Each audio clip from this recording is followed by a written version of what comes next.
that have still not woken up properly to this idea of what is intellectual property right. I came across, sir, many instances of people in my university, sometimes unknowingly, sometimes knowingly, taking huge portions from other people's intellectual property without acknowledgement and posing that as their own, unaware of the consequences that will confront them.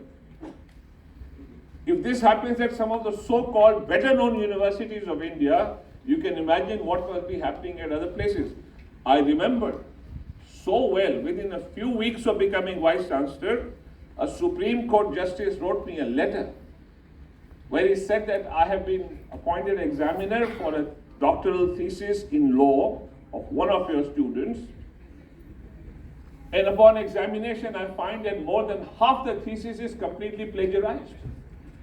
This student was a doctoral student of a senior professor of law at Delhi University. This is the Justice of the Supreme Court writing me a letter. If lawyers are unable to understand the consequences of what they are doing, you can imagine what happens to the rest. But I notice a change in the air. People like Unnat are making huge efforts. There have been efforts, Kurian Saab, others have made great efforts. And I saw the benefits.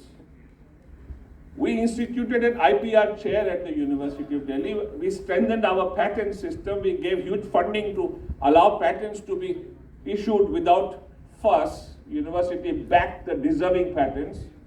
And there was a sea change. I'll tell you how and how it affects the economy, and then I will answer.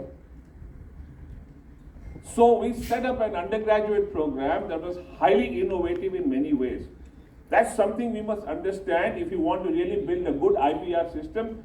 If you don't have anything for which you need an IPR, what's the point of having an IPR system? So our knowledge systems must engender, must create, must foster ideas that transform society in an economic way. And that undergraduate program helped us to do that. It helped us in many ways so that we were able to issue patents, IPR rights, etc. to undergraduates. And I can say with pride that so many of those startups from that time have now flowered into multi-million-dollar enterprises, bringing wealth into the country.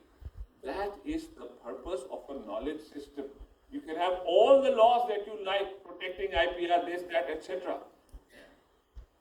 पर उसको बचाने के लिए कुछ अंदर भी तो चाहिए या भूसे में रहेंगे. So knowledge systems in India must wake up to this task of understanding that knowledge must work towards the welfare of society. Our curricula, our pedagogy must be built around the needs and challenges of society, which India had demonstrated in the past to great effect. Once you start doing that, as we demonstrated at Delhi University during the period 2010 to 15, there is enormous flowering of knowledge for practical purposes, intellectual property rights that come into play, and then undergraduates could derive so much advantage. And that is what I urge. Make all the laws, but make sure that you work in tandem with knowledge systems. They are very slow to move in India. They're very slow, and how quickly, because of IT, you can derive advantage. Last word, all of us use things like email. All of us don't even care or give an array about how this email is transmitted. Will anyone be able to discover what we have written? Will the decipher? I don't know how many of you know this, but there are 3 mathematicians from Israel who have devised an algorithm in the 70s. Called the RSA algorithm. Primarily, all our email and the other methods of encryption use the RSA algorithm. This is based on high school mathematics with good coding.